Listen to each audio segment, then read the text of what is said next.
Ceux qui sont invités au banquet de noces sont tellement bénis, de sorte que nous comprenons tous qu'il est impossible pour l'apôtre Jean d'adorer un ange, tout comme il lui est impossible d'adorer des idoles. Car il est l'apôtre du Seigneur Christ. Il sait qui est Dieu, qui est le Seigneur, mais parce que l'ange transmettait une belle parole de l'Évangile. Alors l'apôtre Jean a failli adorer l'ange, car cette bénédiction était vraiment trop grande.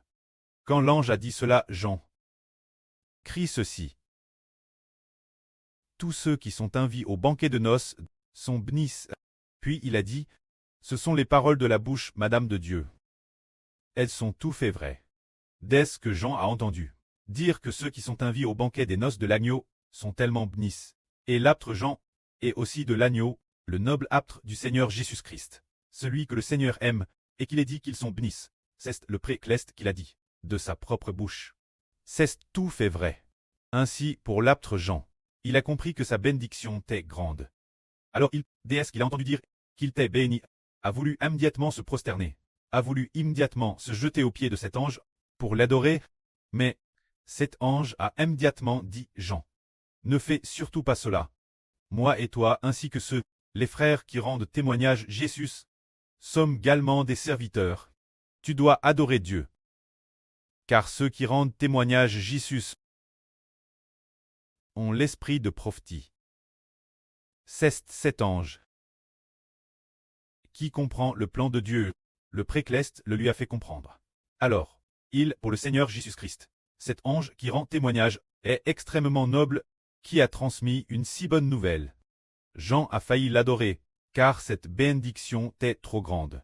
Mais nous comprenons que Jean aurait de comprendre qu'il ne faut pas adorer les anges, mais parce que la bénédiction était vraiment trop grande. Mais l'ange a immédiatement arrêté Jean en disant: ne fais pas cela. Tu mustes adorer Dieu. Car tous ceux qui rendent témoignage au Christ sont des frères, sont des serviteurs. De plus, cet ange possède de l'esprit de prophétie, car il a l'esprit du prêt dans sa bouche, et il comprend la volonté de Dieu. Aujourd'hui, nous disons, ceux qui sont invités au banquet de noces sont tellement bénis. Ceux qui auraient de l'origine très les premiers à avoir l'opportunité de participer au banquet de noces devaient être les Juifs, ces gens du Moyen-Orient. Mais le prêt n'a permis que des Juifs du Moyen-Orient qu'une petite partie d'entre eux l'obtiennent. Ceux dire les apôtres du premier cycle. L'époque des apôtres, un groupe de personnes l'a obtenu et a eu la bénédiction de participer au banquet de noces. Alors le prêt a endurci les Juifs et a permis une petite partie des pains. Lorsque l'apôtre Paul a prêché l'évangile au pain, qu'un petit groupe ait aussi la bénédiction de participer au banquet de noces. Ce moment-là, en attendant que l'apôtre Paul, les apôtres, les 12 apôtres sont tous décédés. Ils sont morts de vieillesse, ou ont tutus martyris. Après cela, l'évangile cesse des natures. Ce n'était plus inviter les gens au banquet de noces. L'évangile est devenu le christianisme, est devenu le catholicisme, est devenu une croyance religieuse. Ce n'était plus la foi en Jésus-Christ. Par exemple, as-tu une croyance religieuse? Les gens croient en la religion. Ce n'est plus croire en la crucifixion, qui nous permet de participer au banquet de noces et d'être dans le royaume des cieux, avec Jésus qui règne éternellement. Ce n'est plus croire en Jésus, mais plus dire, as-tu une croyance religieuse? Pourquoi ne pas demander, as-tu la foi en Jésus-Christ? Ce en quoi nous croyons, ce en quoi nous espérons et regardons, c'est Jésus-Christ. Mais après la mort des apôtres, la foi qui espère et regarde vers Jésus-Christ, c'est transforme en religion, et l'on s'est mis esprit en la religion. Ainsi l'évangile c'est des natures, depuis le premier cycle de notre vers la fin de cette époque, jusqu'à l'apparition du frère Ashbert.